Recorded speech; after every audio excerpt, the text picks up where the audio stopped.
Life is meant to be lived to the fullest. Life is meant to be enjoyed. But how do you deal with people you don't like? How do you deal with people you even hate? At yan ang ating pag-aaral ngayon, how to get rid of people you hate or dislike very strongly. Paano nga ba iwawagwag ang sa buhay natin ang mga taong ayaw na ayaw natin sa kanila? Panginoon, salamat dahil kayo'y maibigin at kahit di kami laging kaibig-ibig ay minamahal niyo po kami. Turuan niyo kaming matuto mula sa inyo, Panginoon. At turuan niyo kaming palayain ang aming buhay mula sa mga negative emotions. Teach us how to be free from hatred and from people that we hate. Lead us, O Lord, so that we can have peace and quiet in our lives. And in that peace and quiet, we can behold you. And we can become more and more like your Son, Jesus. Father, be our teacher. Lead us. Teach us. Use your servant only as your instrument. Patawarin niyo kami sa mga kasalanan namin, O Diyos. Pakalinisin niyo po kami. We ask you to cleanse us and lead us unto that life that you have designed for us. Be our teacher. Be our speaker, O God. We seek you in the name of our teacher, our Lord, our Savior, your Son, Jesus. Amen. Why get rid of people you hate? Bakit nga ba kailangan patalsikin mula sa buhay natin ang mga taong kinamumuhian natin o mga taong inis na inis tayo? People you hate or dislike very strongly make deep impressions on you. That's one of the reasons why it should be dealt with. Malalim ang ukit sa ating alaala, sa ating puso, sa ating isip na ginagawa ng mga taong ayaw na ayaw natin. They leave a mark, they leave a dent in your psyche. They hold your memory and attention. They dominate your thoughts. They become your masters. Ayaw man natin, nagiging parang amo natin ang mga taong kinaiinisan natin dahil napapaikot nila tayo. Nakararamdaman natin ang galit at naapektuhan nila ang ating buhay. One classic example from the Bible is Haman, who hated Mordecai. Si Haman ay mataas na opisyal ng gobyerno. At ito naman si Mordecai ay isang karaniwang taong ayaw niya na magpakumbaba at ayaw niyang magbow dito kay Haman because this Mordecai would bow only to the God of Israel. Mordecai was an Israelite and Haman was a foreigner, and the Israelites were prisoners in this land at this time. So itong Haman na to, ang taas-taas ng ranggo, ang yaman-yaman, makapangyarihan, pero may tinik sa kanyang lalamunan, may bikig sa kanyang buhay, at ito ay ang pagkamuhi niya kay Mordecai. Esther 3:5, when Haman saw that Mordecai would not kneel down or pay him honor, he was enraged. Ang taas-taas ng kalagayan mo sa lipunan, magngangalit ka dahil sa isang taong wala namang posisyon, pero yon ang epekto sa atin ng mga taong ayaw na ayaw natin. Napapababa niya ang ating pagkatao, nagagalit tayo, at kuminsan nagmumukha tayong mga katawa-tawa. You become a satellite of the person you hate. When you hate someone, you don't have your own course. You are just taken here to the left or to the right by people that you hate because they affect you so much. People you hate enter and stay in your consciousness, in your memory. Kung may nakatira sa ating puso, dalawa yon.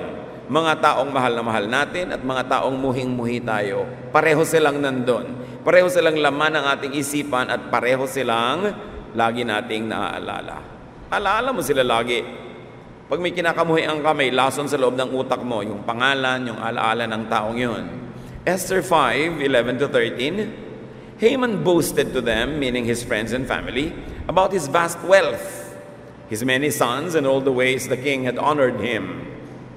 And that's not all, Haman added. I'm the only person Queen Esther invited to accompany the king to the banquet she gave. But all this gives me no satisfaction as long as I see the Jew Mordecai sitting at the king's gate. Everything was going his way. Inimbita pa daw siya ng reyna at siya lang ang kasama ng hari at reynang naghapunan. Tumataas ang kanyang posisyon, gumaganda ang kalagayan niya sa lipunan, pero sabi niya, nababaliwala lahat yung nakikita ko yung Haman na yan, na nakaupo doon, inis na inis ako sa kanya. So people you hate are spoilers and eclipsers. And this early, I want to challenge you to think of your own Mordecais. May mga tao ba na pag naalala nyo, nakita nyo, nawawala kayo ng gana sa buhay, naiinis kayo, kumukulo ang dugo ninyo, nagngangalit ang inyong mga panga at ngipin, makita nyo lang na nakakalat doon sa inyong dadaanan. They cancel your happiness.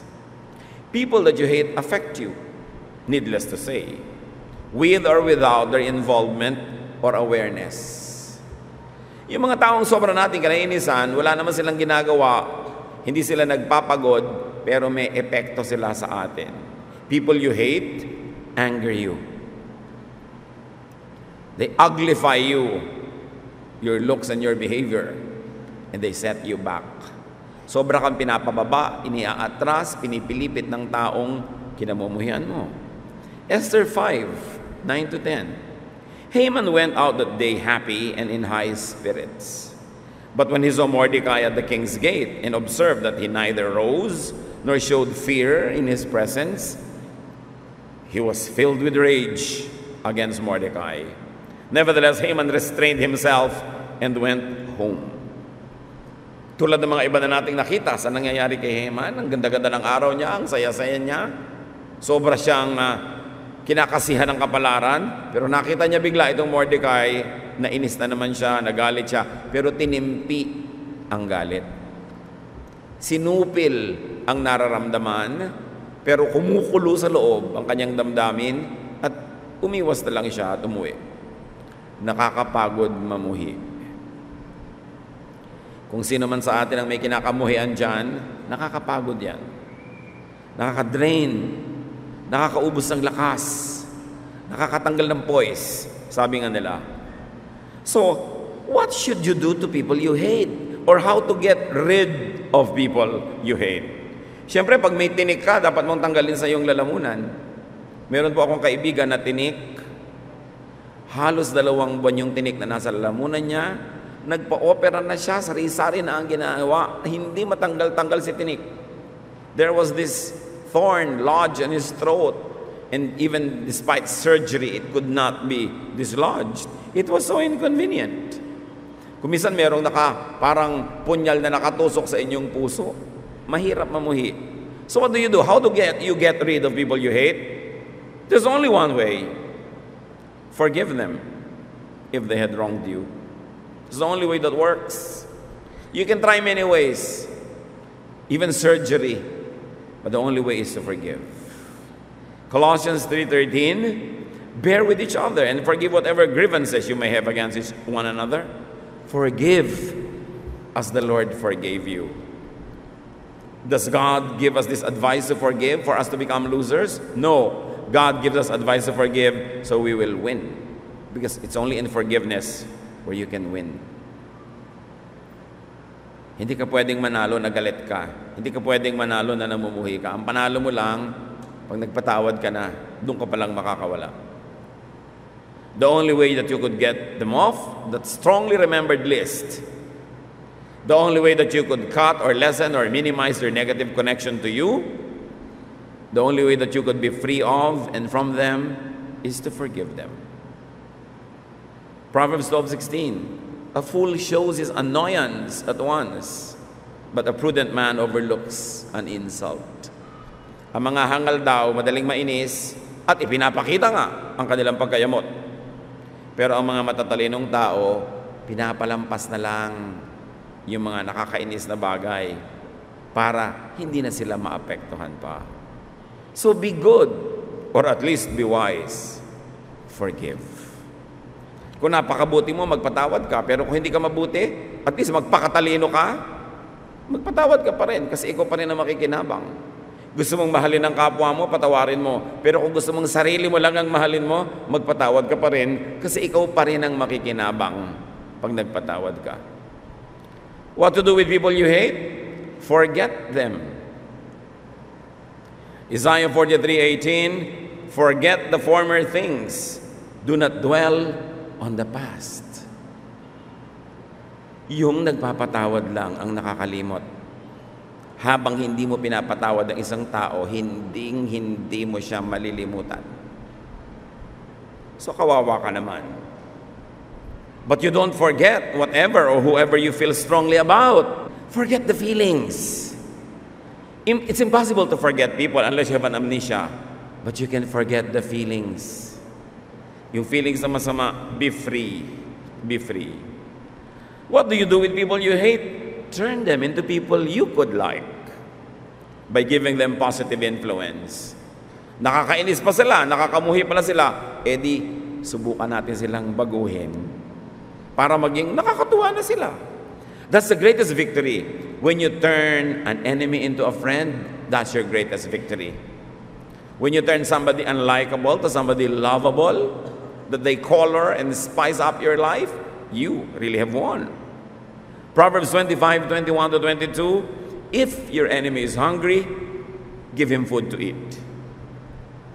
If he is thirsty, give him water to drink. In doing this, you will heap burning coals on his head, and the Lord will reward you. So may kaaway ka daw, gutom, pakanin mo. Nauuhaw, painumin mo. Ang result niyan, hindi man agad-agad, pero kung lagi mong gagawin, mahuhulog ang loob sa iyo niyan. Hindi ka naiinisin, baka mahalin ka pa, yun ang tunay na panalo. Pero yung gutom, lalo mong ginutom, babangis lang yun, baka pati ikaw kainin. Gipit na, ginipit mo palalo, nangangailangan, hindi mo tinulungan, magtatanim ng sama ng loob sa iyo at maghihintay lang ng pagkakataong gumante. Pero kaaway mong mortal, biglang nagipit, walang dugo, dinonatan mo ng sarili mong dugo. Paano ka pa niya kakamuhian? That's why we say, if you can do it because you're good, do it. If you're not good, at least be intelligent, still do the same thing. At the end of the day, you win. How do you deal with people you hate? Change them. Change them positively. Change them with the power of God and with the power of your own love. And if not love, at least your own diplomacy. Then this world will be a better place. Turn them into people you could like by changing your mind about them. They are not likable, all right? Why don't you change your mind about them and you teach yourself to like them? To teach yourself to find things that you could like. It's your perception. And your perception gives you your feelings. So it's up to you. What do you do with people you don't like? Turn them into people that you could like by doing something good to them. People have spirits. We have souls. We react to good things being done to us. Proverbs 20:22. Do not say, I'll pay you back for this wrong. Wait for the Lord, and He will deliver you.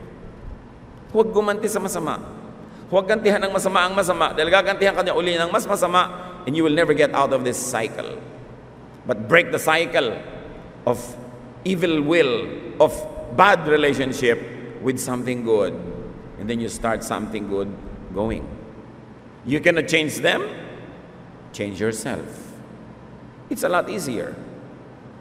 How can you change the world? That's too hard. But you can change yourself with God's help. How can you change people you don't like? That's probably impossible. But you can change your attitude towards them.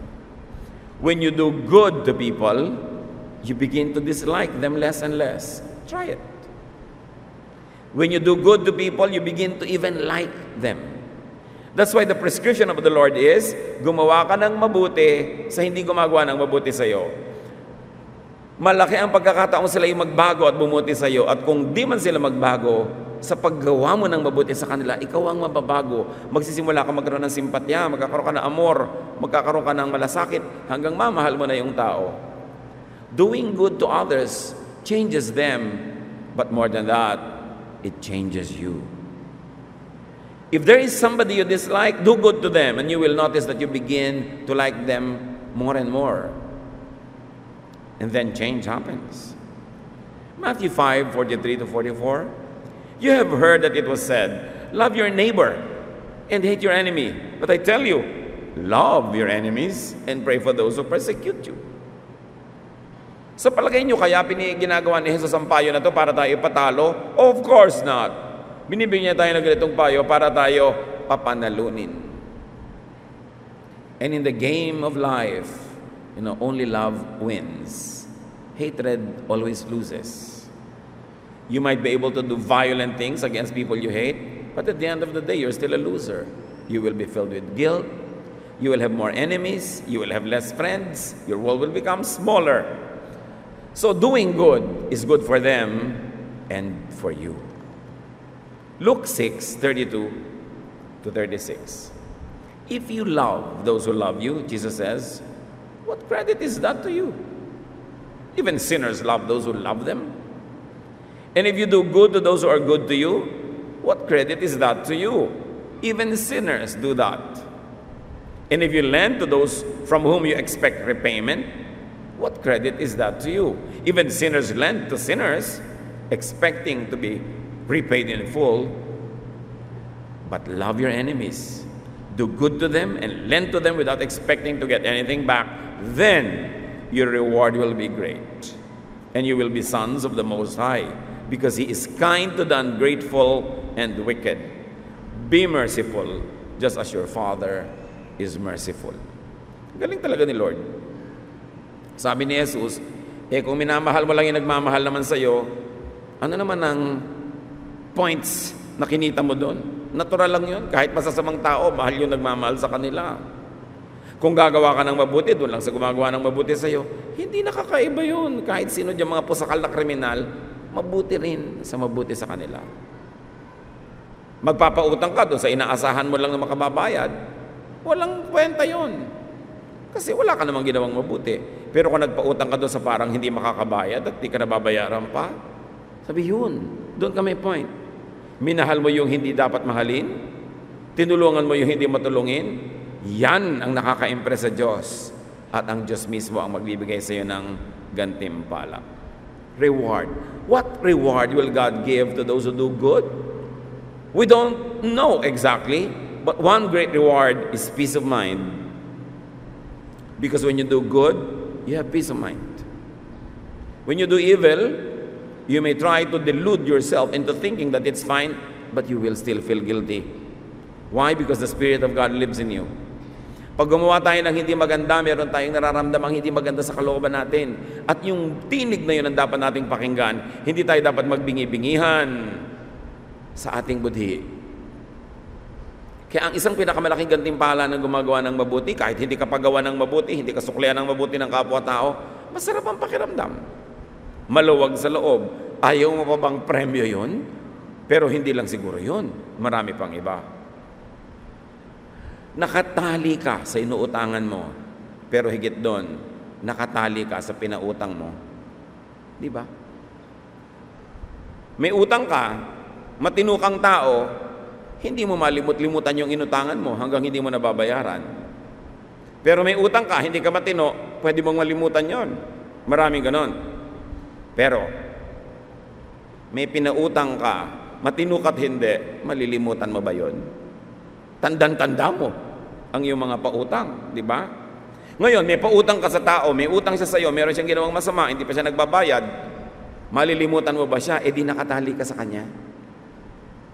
May ginawa siyang mali sa iyo, hindi ka nakakaganti, eh di hindi mo siya malilimot, nakatali ka. This is what I mean. You are bound to people that owe you things. And the only way that you could be free from them is to cut off that remembrance by forgiving them. As long as you want to collect, as long as you want to get even, you will never forget. And then you will never be free. Nakatali ka sa inaantayan mo ng bayad. Kahit siya, hindi na niya kinikilala yung tali na yun na nagkokonekta sa'yo, ikaw nakatali pa rin. And you cannot even move on. How to get rid of people you hate? Don't get rid of them. Don't get rid of people you hate. Get rid of your hatred. Because you can never get rid of people. They will always be there. And even if you got rid of 1 or 100, there will still be 1 million others that will irritate you and annoy you and make you miserable. So the only way for you to change everything is to change your perception. The change must happen within you because you cannot change the planet. Mas madali na baguhin ang pag-iisip. Mas madali na baguhin ang ating kalooban. Ang problema, pag namumuhi ka, ay hindi yung kinakamuhian. Ang problema ay nasa iyo. Nasa loob mo. At yun ang gustong latasin ng Panginoon. The Lord Jesus Christ is so wise as to prescribe the ultimate solution, and that is for you to change your heart. Not for you to try to change people around you, but for you to change the way you treat them, the way you deal with them, the way they affect you. Love or hatred binds you to its object. Pag mahal na mahal mo isang tao, nakatali ka. Hindi ka mapakali pag hindi mo nakikita, hinahanap-hanap mo, bibiling-biling ka sa higaan mo pagka wala sa tabi mo, itong mahal mo na ito, hindi ka magkaroon ng katahimikan. Sa Song of Songs, chapter 3, verse 1, all night long on my bed, I looked for the one my heart loves. I looked for him, but did not find him. Can you imagine yung inip na inip ka, sabik na sabik, naghahanap, tas wala? Nakatali ka sa mahal mo. Pero nakatali ka rin sa kinakamuhian mo. Proverbs 10:12, hatred stirs up dissension. And look at this Mordecai. Whenever he looks at Haman, whenever he sees Mordecai, nawawala ang saya niya. Nakatali siya. Gusto niyo ba yun? Gusto nyo ba na tuwing nakikita nyo itong nangutang sa inyo, kumukulo ang dugo nyo, hindi na nga kayo mabayaran minsan, tapos tuwing kumukulo ang dugo nyo, lumalaki ang utang niya sa inyo, lalong lumalaki ang sisingilin nyo, lalo kayo nalulugi. If you want to be free, do not love or do not hate. Just forget the feelings. But then, God wants us to love, and God wants us to be loved back. So cancel the do not love. Just think of the do not hate. Be free. Masarap naman na nakagapos ka rin sa mahal mo at mahal ka rin niya lalo. Masarap naman yun. Pero nakagapos ka sa kinakamuhian mo, hindi yun masarap. Forget the feelings. No need to love them if you don't love them, but just forget the hatred. But then what else? If you could graduate to the next level of loving them, that is the ultimate victory. How do you forget? You first forgive. Mark 11:25, and when you stand praying, if you hold anything against anyone, forgive him. 5 beses nagdarasal ang mga Hudyo sa templo. 5 times a day. And Jesus says, and whenever you stand praying, if you hold anything against anyone, forgive him. So you have 5 times a day to remember to forget. To remember to forgive. Sabi niya, huwag muna kayo magdasal kung namumuhi pa kayo. Magpatawad muna kayo. At kung 5 beses ka magdarasal, at doon sa mga hindi mapadasalin, kahit 1 beses lang, di yung 24 oras, nagpapatawad ka, hindi nagtatagal sa puso mo yung muhi, yung galit, yung poot, ikaw din ang makikinabang. Forgive.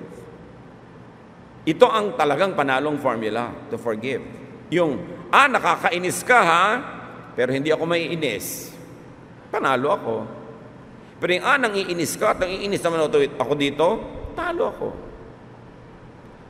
Hindi mo ako babayaran? O sige, sa'yo na lang. You're free. Pero yung lagi mo siyang hahabulin, aawayin, papahiyain, you are not free. Bumababa ka pa ng level.